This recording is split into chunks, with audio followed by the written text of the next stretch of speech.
Vestida de dor, ela ainda era a coisa mais linda e resplandecente do mundo. Capítulo 1. Uma nova casa. Estão querendo adotar você. Jamais imaginei que eu ouviria aquelas palavras em toda a minha vida. Na infância, eu havia desejado tanto aquilo que por um momento desconfiei que tivesse cochilado e tivesse sonhando de novo. Mas aquela não era a voz dos meus sonhos. Era o tom áspero da senhorita Fried, temperado com a nota de decepção da qual jamais havia nos poupado. Eu? Perguntei quase sem voz, incrédula. Ela me olhou franzindo os lábios superiores. Sim. Tem certeza disso? A senhorita Fried apertou a caneta com os dedos rechonchudos e o olhar que ela me lançou me fez encolher os ombros na mesma hora. Ficou surda agora, é? Vociferou irritada. Ou por acaso acha que a surda sou eu? Será que todo esse ar livre entupiu seus ouvidos? Com os olhos arregalados de espanto, tratei logo de balançar a cabeça negando. Não era possível, não podia ser. Ninguém queria adolescente. Ninguém queria os mais velhos. Jamais, por qualquer que fosse o motivo, era um fato. Era mais ou menos como acontecia nos canis. Todo mundo queria os filhotes, que eram fofinhos, inocentes, fáceis de adestrar. Ninguém queria os cachorros que passaram a vida inteira ali. Não foi uma verdade que eu, criada debaixo daquele teto, tive facilidade de aceitar. Enquanto éramos pequenos, pelo menos reparavam em nós, mas à medida que íamos crescendo, os olhares se tornavam cada vez mais circunstanciais e a compaixão dos outros nos entalhava para sempre entre aquelas quatro paredes. Mas agora... A senhora Milligan quer conversar um pouco com você. Está te esperando lá embaixo. Dê uma volta pelo instituto com ela e tente não estragar tudo. Faça o favor de maneirar nas suas besteiras e talvez, com um pouco de sorte, consiga ir embora daqui.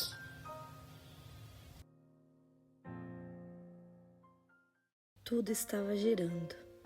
Enquanto descia as escadas, sentindo o vestido bom roçar os joelhos, me perguntei mais uma vez se tudo aquilo não passava de um dos meus inúmeros desvaneios. Só podia ser um sonho. Ao pé da escada, fui saudada por um rosto gentil. Pertencia a uma mulher um pouco mais velha, que segurava um sobretudo nos braços. Oi, disse com um sorriso, e me dei conta de que olhava diretamente para mim, nos olhos. Como não acontecia havia um bom tempo. Bom dia, exalei quase sem voz. Ela disse que já tinha me visto antes, no jardim, ao passar pelo portão de ferro forjado. Havia me avistado entre a grama alta e os feixes de luz atravessavam as árvores. O meu nome é Ana, apresentou-se quando começamos o passeio. A voz dela era veludada, suavizada pelo passar dos anos, e eu a observava com fascínio. Me perguntei se era possível ser conquistada por um som ou se apegar a algo que tinha acabado de ouvir pela primeira vez. E você? Como se chama?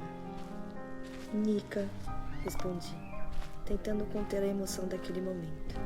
Eu me chamo Nika. Ela me observou com curiosidade e eu nem cheguei a prestar atenção onde pisava. Tamanha era a vontade de retribuir aquele olhar. É um nome bem peculiar. Nunca tinha ouvido falar.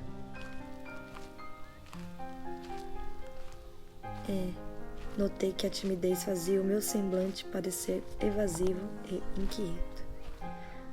Os meus pais que escolheram. Eles, eram 2 biólogos. Nick é o nome de uma borboleta. Não me lembrava de quase nada dos meus pais. Guardava apenas vagas lembranças, como se os visse por trás de um vidro bem embaçado. Se eu fechasse os olhos e permanecesse em silêncio, conseguia ver 2 rostos desfocados olhando para mim de cima. Eu tinha 5 anos quando eles morreram. O afeto dos meus pais era uma das poucas coisas de que eu me recordava, e de longe a que mais me dava saudade. É um nome muito bonito, Nica. Ela brincou com o nome nos lábios, quase como se quisesse saborear o som. Nica. Repetiu decidida, então assentiu com a cabeça delicadamente. Ana me olhou bem no rosto e eu me senti radiante. Parecia que a minha pele estava ficando dourada diante daqueles olhos, como se brilhasse com a retribuição de um simples olhar. Não era pouca coisa, não para mim. Passamos o tempo passeando pelo instituto. Ela me perguntou se eu estava ali fazia muito tempo, e eu respondi que praticamente havia crescido naquele lugar. O dia estava muito bonito, e demos uma volta pelo jardim, passando perto da era trepadeira. O que estava fazendo antes, quando eu te vi? Perguntou entre um assunto e outro, indicando um canto distante, entre os brotos de urze selvagem. Meu olhar voou para aquele ponto, e sem nem saber o motivo, senti o impulso de esconder as mãos.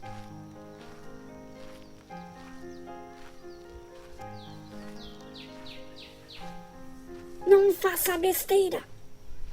Havia me advertido a senhorita Fried. E naquele momento, as palavras ecoaram na minha cabeça. Gosto de ficar ao ar livre, respondi devagar. Gosto das criaturas que vêm aqui. Tem animais aqui? Perguntou ela, com certa ingenuidade, mas eu não me expliquei bem e sabia disso. Os menorzinhos, sim, respondi vagamente, prestando atenção para não pisar em um grilo. Aqueles que muitas vezes a gente nem vê. Orei um pouco quando os nossos olhos se cruzaram, mas ela não me perguntou mais nada. Em vez disso, compartilhamos um silêncio leve entre o chirear dos galhos e os cochichos das crianças que nos espiavam da janela. Ela me disse que o marido chegaria a qualquer momento, para me conhecer. Deu a entender e senti o coração me deixando leve, como se eu pudesse sair voando. Enquanto voltávamos, me perguntei se seria possível engarrafar aquelas sensações e guardá-las para sempre. Escondê-las na fronha e observá-las brilhar como se fossem uma pérola na penumbra da noite. Fazia um bom tempo que eu não me sentia tão feliz.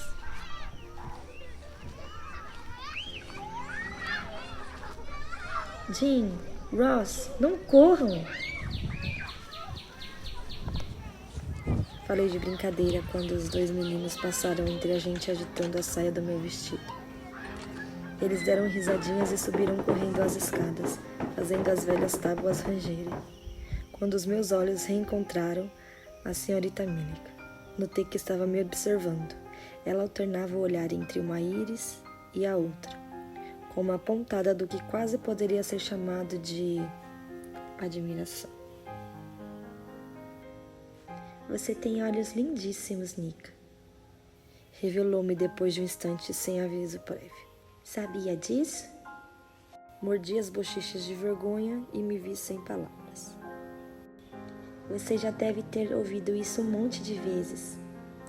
Ela me incitou discretamente, mas a verdade era que ninguém no Grave jamais havia me dito qualquer coisa do tipo. As crianças mais novas me perguntavam ingenuamente se eu enxergava em cores, como as outras pessoas. Diziam que os meus olhos eram da cor do céu quando chora, porque eram de um cinza surpreendentemente claro, mosqueado, fora do comum. Eu sabia que muitos achavam estranho, mas ninguém nunca havia confessado achar bonito. Aquele elogio fez meus dedos tremerem discretamente. Eu não... Mas obrigada, balbuciei, toda sem jeito, o que a fez sorrir. Escondida, belisquei as costas da mão e acolhi aquela dor sutil com uma alegria infinita. Era real, era tudo real. Aquela mulher estava ali. Aquela mulher estava mesmo ali. Uma família para mim. Uma vida para recomeçar fora dali, fora do grave. Sempre tive certeza de que ainda ficaria um bom tempo trancado dentro daquelas paredes. Mais 2 anos até o meu aniversário de 19 anos. Até que se prove o contrário, aquela era a idade em que um jovem se tornava legalmente adulto no estado do Alabama. Mas não mais. Eu não precisava mais esperar atingir a maioridade. Não. Chega de rezar para alguém que viesse me buscar. Quem é? Quem é aquele rapaz? Perguntou a senhora Milligan, sem mais nem menos. Ela havia levantado a cabeça e observava extasiada o ar que a rodeava. Foi naquele instante que ouvi também uma melodia belíssima ali, entre as rachaduras e o reboco desgastado. Ressoavam as vibrações de notas harmoniosas e profundas. Uma música angelical se propagou pelas paredes do grave, cativante como o canto de uma sereia, e eu senti os nervos escreparem na carne.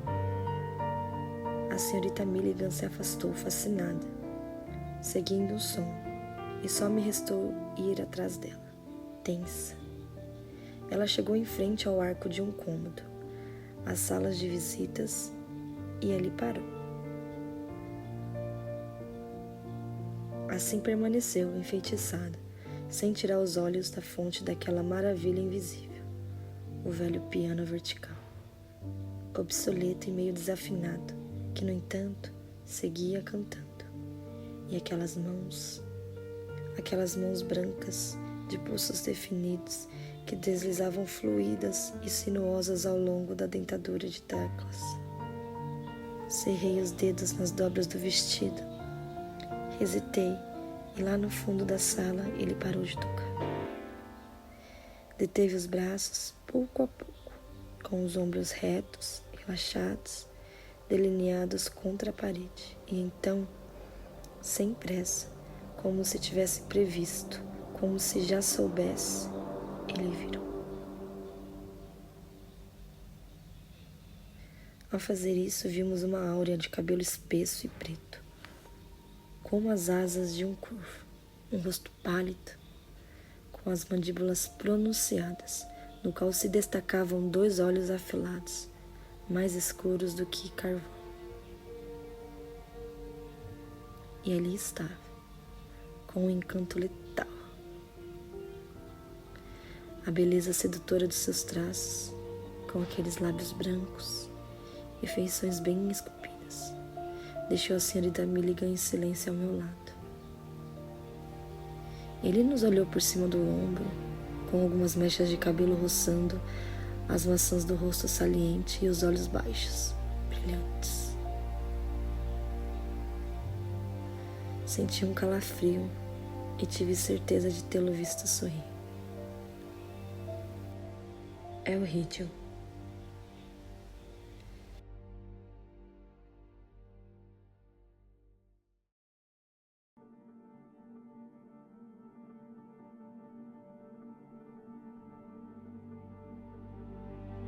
Eu sempre tinha desejado uma família, mais do que qualquer outra coisa. Tinha rezado para que existisse alguém para mim, alguém que estivesse disposto a me levar consigo, a me dar a chance que eu nunca tive. Era bom demais para ser verdade.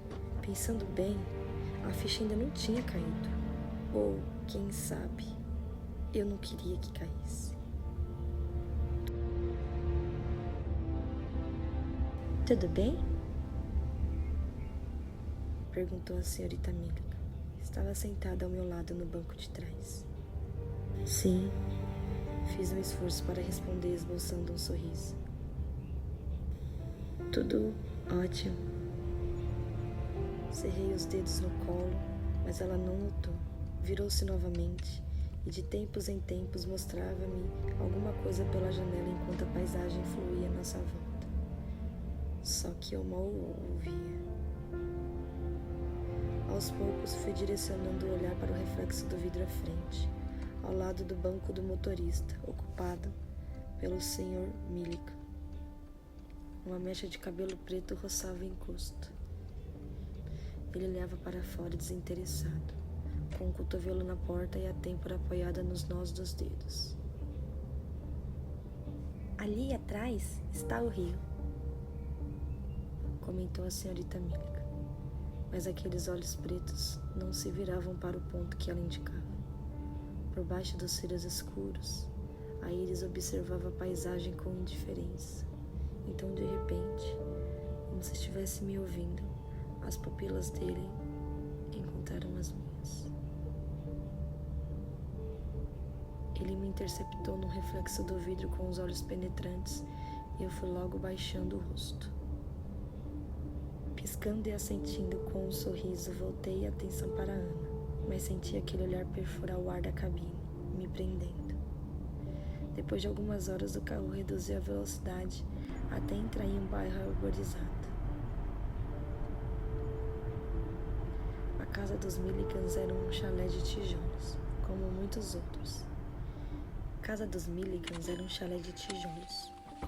outros. Tinha uma cerca branca, com uma caixa de correios e um catavento aninhado entre as gardenias. Vi de relance um damasqueiro no pequeno jardim dos fundos e estiquei o pescoço para dar uma olhada, observando aquele canto verde com interesse genuíno. Está pesado?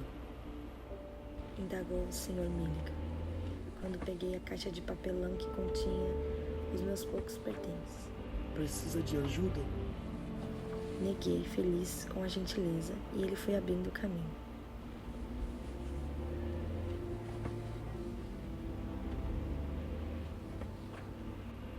Venham, por aqui.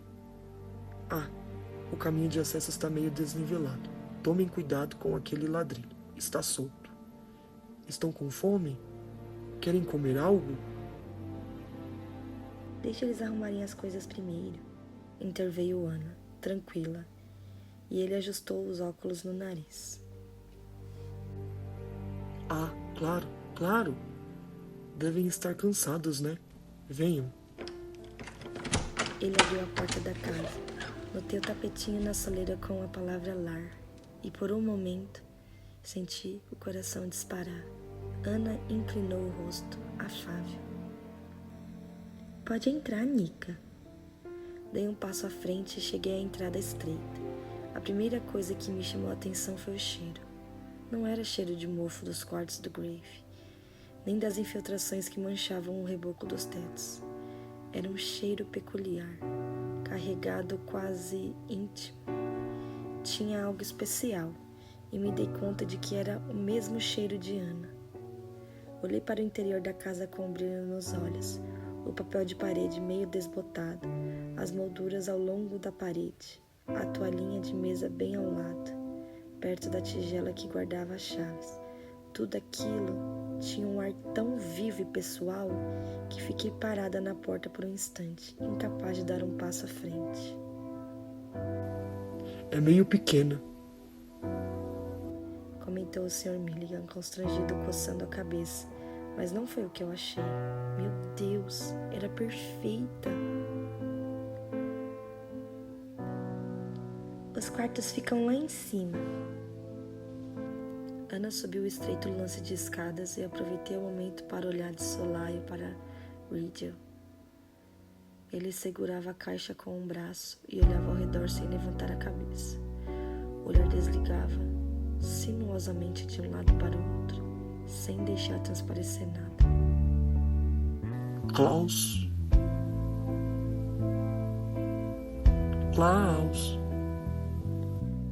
disse o Sr. Milligan, procurando alguém. Onde foi que se meteu? E eu ouvi se afastar enquanto subíamos as escadas.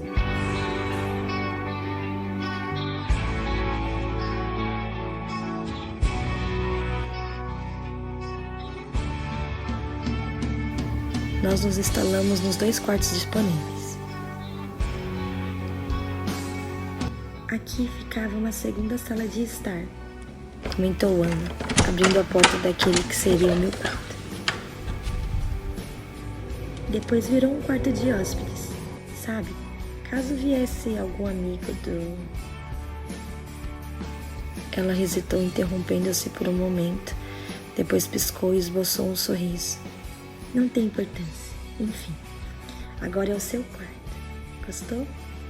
Se preferir mudar alguma coisa ou trocar algum móvel de lugar? Não sei. Não. Sussurrei da soleira da porta de um quarto que eu finalmente poderia chamar de meu. Chega de quartos compartilhados e de persianas que cortavam a luz do amanhecer. Chega de pisos frios e empoeirados e da monotonia das paredes cor de rato. Era um quartinho discreto, com um belo piso de madeira e um espelho comprido de ferro forjado no canto mais distante. O vento que entrava pelas janelas esvoaçava de leve as cortinas de linha, e os lençóis limpos destacavam-se com um branco radiante sobre uma cálida colcha carmesim. Quando dei por mim, estava acariciando um dos cantos imaculados, com a caixa ainda debaixo do braço. Dei uma olhada para ver se a senhorita Milligan já tinha ido embora, e tratei de me abaixar rapidinho para cheirá-los. O aroma fresco de roupa lavada inebriou as minhas narinas. Fechei os olhos e respirei fundo. Como era bom. Olhei ao redor, incapaz de processar que todo aquele espaço era só para mim. Botei a caixa na mesinha de cabeceira e abri, enfiando a mão no fundo. Peguei o boneco em forma de largato, meio desbotado e surrado, a única lembrança que me restava dos meus pais, e o posicionei no centro da almofada. Olhei para o travesseiro com um brilho nos olhos, passei o tempo organizando meus poucos pertences. Pendurei as camisas uma a uma nos cabis, o suéter cheio de bolinhas, as calças. Conferi as meias e empurrei as mais emburacadas para o fundo da gaveta, na esperança de que passassem despercebidas. Enquanto descia as escadas, após ter dado uma última olhada na porta do meu quarto, eu me perguntei cheio de expectativa se aquele cheiro que pairava no ar logo iria me impregnar também.